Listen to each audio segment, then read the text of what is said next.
Sir, pwede makiusap. Kawawa naman yung mga tao dito, namamahinga din nun, sir. Baka pwede. Sir, hindi ka matahimik sa mga bahay namin! Sila naman yung namaha! Sila! Gusto din nyo matahimik kami, binabaha! Hindi makatulog ng maayos! Alam ng mga Pilipino dito! Alam nyo na hindi natin kaaway ang mga pulis, tama? Tama! Ngayon, sir, nagsasalita kami kasi gusto lang namin marinig nyo ang aming mga hinaing. Alam namin, nakakampi namin kayo dito. Kung kami ay nagsasalita sa inyo, alam namin na trained kayo. Alam namin na trained kayo na maximum tolerance hanggat hindi namin kayo sinasaktan. Tama? Tama? Tama.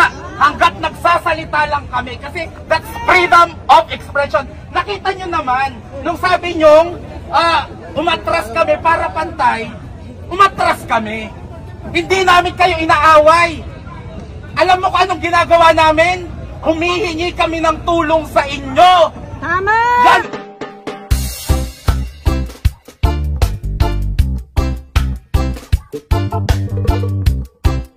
Yan ay pakiusap.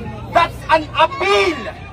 Kasi kami ang nagpapasweldo sa inyo at pinapasweldo namin kayo para protektahan kami, ang batas, ang konstitusyon, ang mga anak namin at ang susunod na henerasyon. Kahit mga anak nyo! Ngayon, hindi pwedeng hindi kayo masasaktan kasi train kayong masaktan, damdamin lang ang masasaktan sa inyo. At alam nyo kung bakit nasasaktan kayo? Kasi alam nyong totoo ang sinasabi namin. Tama! Hindi namin kayo pipisikalin! Kasi alam namin nakakampi namin kayo. Tama! Kami ay nagmamakaawa! At hindi nyo kami pwedeng sabihin na hindi kami pwedeng mag-vent out ng mga galit at frustrations namin. Tama! Ito na lang ang meron kami. Hindi pa kami pwedeng maglabas ng sama ng loob. Tama! Ngayon, kami, alam namin kakampi namin kayo. At alam nyong kakampi nyo kami. Kasi mga simpleng mamamayan lang tayo lahat. Binigyan namin kayo ng kapangyarihan. Pinapasweldo namin kayo para gawin ang trabaho nyo. At yun ay protektahan ang mga Pilipino. Kami ang mga boss nyo. Alam nyong sumasaludo kami sa inyo kapag tama ang ginagawa nyo. During the time of PRRD, lagi kami nagpapasalamat sa inyo. Willing kami na taasan yung mga sweldo nyo. Kasi alam namin na ginagawa nyo ang tama at kung ano ang para sa bayan. Ngayon naniningil kami. Naniningil kami sa mga sweldong dinoble namin. Tama! Asan kayo? Ngayon, sir, hindi kami mga bobo, hindi kami mga tanga. Nasasaktan namin ang mga kakampi nating pulis. Huwag nyo kaming maliitin. Hindi nyo ba nakita na nung pinaatras nila kami, umatras kami? Yun ba ang nangaaway? Tama! Tama! Tama! Diba, sabi ko, basta pantay lang ha. Pantay na, okay na. Tama! Nagkaroon ba ng gulo? Ang mga tao ngayon ay frustrated. Maliban sa mas malala ang krimen sa mga kalsada, kung makaligtas kami sa saksak, hindi kami makakaligtas sa sakit. Hospital. Kasi magkaka-leptospirosis kami. Kasi araw-araw, maliban sa hindi kami ligtas sa mga kriminal, hindi pa kami ligtas sa baha. At hindi kayo ligtas sa hospital. Kung wala silang pambayad natin sa mga At sakit kinuha, natin. at kung sakaling magkakasakit kami, dahil sa, sino ba naman ang gusto dito sa kalsada? Walang Sino ba naman ang gusto na napupolusyonan dito? Nandito kami kasi galit na kami sa gobyerno. Nakita nyo naman sa liwasan, hindi din naman kami ng gulo. Diba? Kaya kasabi ko kanina, Nagulo doon eh. 3,000 kada isang bata. kaya sabi ko naman kanina kay Sir, at naintindihan din naman ni Sir, na tayo ay nagbe-vent out lang. Ano ang sigaw natin? Marcos resign! Marcos resign! Marcos resign! Marcos resign! Babalik na natin. Huling-huli, pasensya na sir, ngayon pa lang masasaktan ang mga damdamin nyo. Ngayon pa lang, marami kayong maririnig na galit. Yun ang aming gagawin. Hindi namin kayo aawayin, hindi namin kayo sasaktan. Tama! Para hindi nyo din kami saktan, kasi kami ang mga boss nyo. Kami ay mga boss na nagsasabi sa inyo na hindi na namin nagugustuhan ang trabaho ng gobyerno kung saan kabilang kayo. Kami ay mga boss nyo na nagagalit na sa inyo dahil hindi na namin gusto ang kakulangan nyo ng aksyon sa mga nangyayaring ito. Pero again, hayaan nyo kaming maglabas ng aming saloobin. Yun lang. 22, binigyan natin siya ng pagkakataon. Subalit tayo ay nabudol. Akala natin ang kanyang gagawin ay i-redeem ang pangalan ng kanilang pamilya. Subalit ngayon natin napapagtanto na siya ay naghihiganti sa mga mamamayang Pilipino sa ginawa ng mamamayang Pilipino sa kanila noong 1986.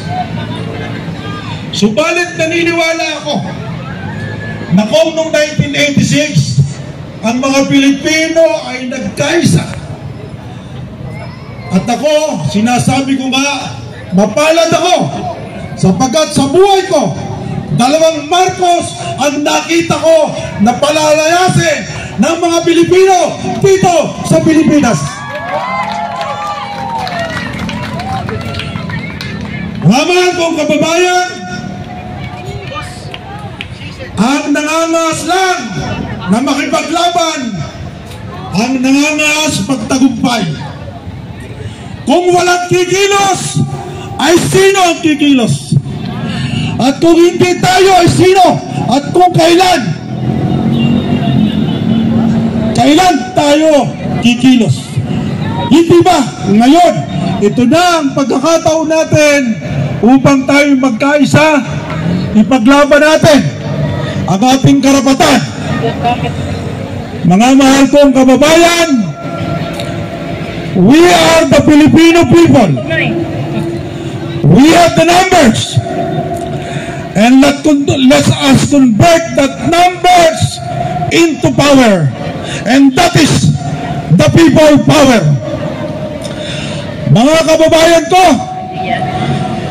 tanaw na natin ang tagumpay. Huwag tayong titigil sa pakipaglaban. Sapagkat nakikita na natin ang katarungan upang mapanagot ang mga walang magnanakaw at mandarambong sa kaba ng bayan.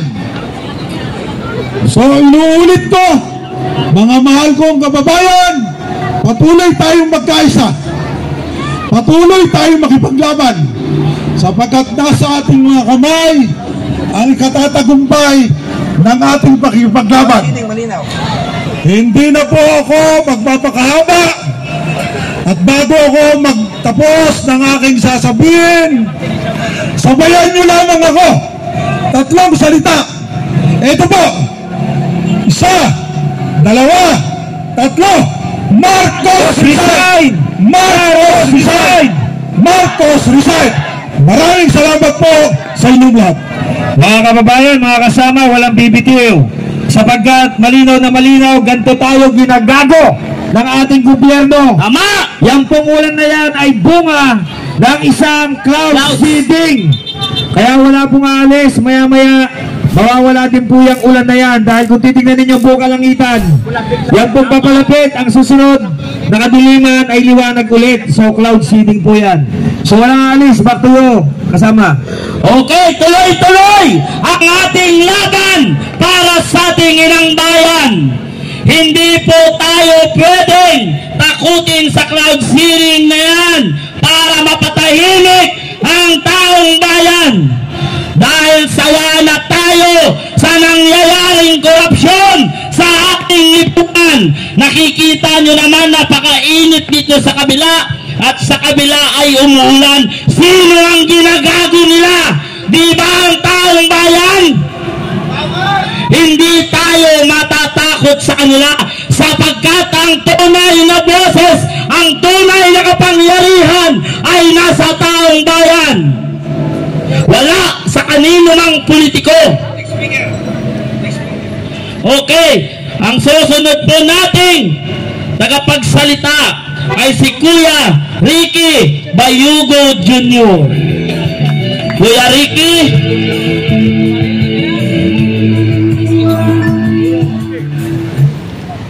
Daghang salamat po sa inyong suporta.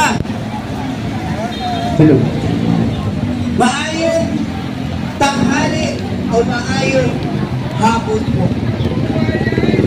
Ay, ay, ay.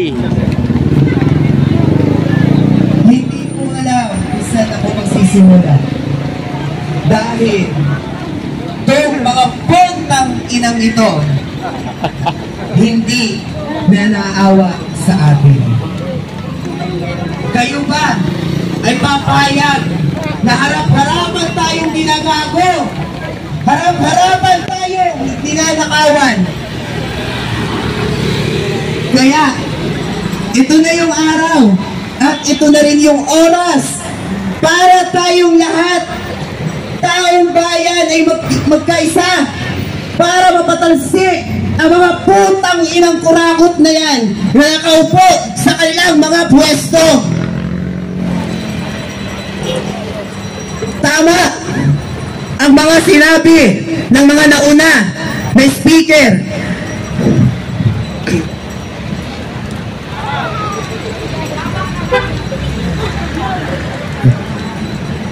Ako po ay nandito para lumaban. Para labanan ang korupsyon na nangyayari sa inang bayan. Hindi po ako bulag sa katotohanan. Nandito tayo para magsakripisyo ng ating mga buhay, ng ating mga oras, para lang bumaba sa pwesto ang ulo ng korupsyong ito. Kaya anong sigaw natin? Marcos resign! Marcos resign! Mga putang ina kayo! Lintek na yan. Lalo na yan. Lalo ka na, Saldico. Saldico, hindi ka mahiya. Ano ang halaga ng mga sasakyang mong pang-ipapawid? Diba? Yung 3 mong helicopter ay naghahalaga ng 800 million. Yung isa ay 165 million. Yung isa ay naghahalaga na 35 million. At yung jet ay naghahalaga ng 2 billion pesos. Saan mo kinuha yan? Saan mo kinuha ang mga pambiling yan? Hindi ba sa kaban ng bayan? Kaya, lumabas ka, huwag kang magtago dyan sa ibang bansa.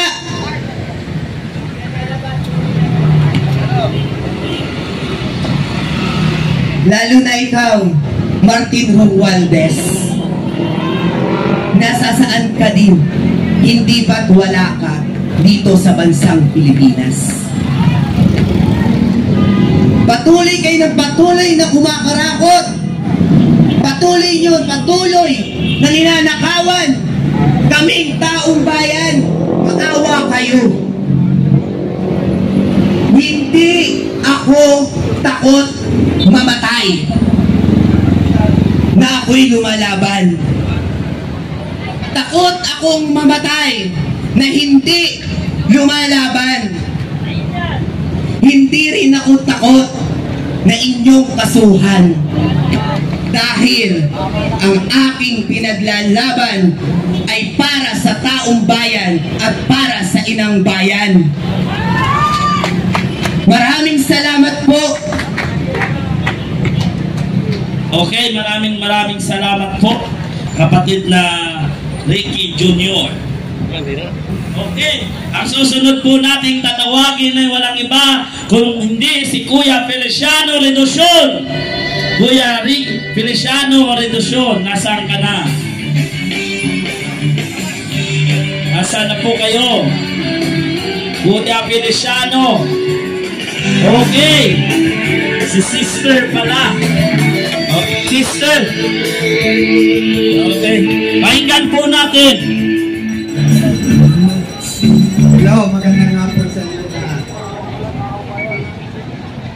Ako ay senior na, ay galing ko lang si Marcos Jr. Ito si Marcos Jr., ang tatay niya, si Senior Marcos, siya ang presidente noon, ang speaker niya,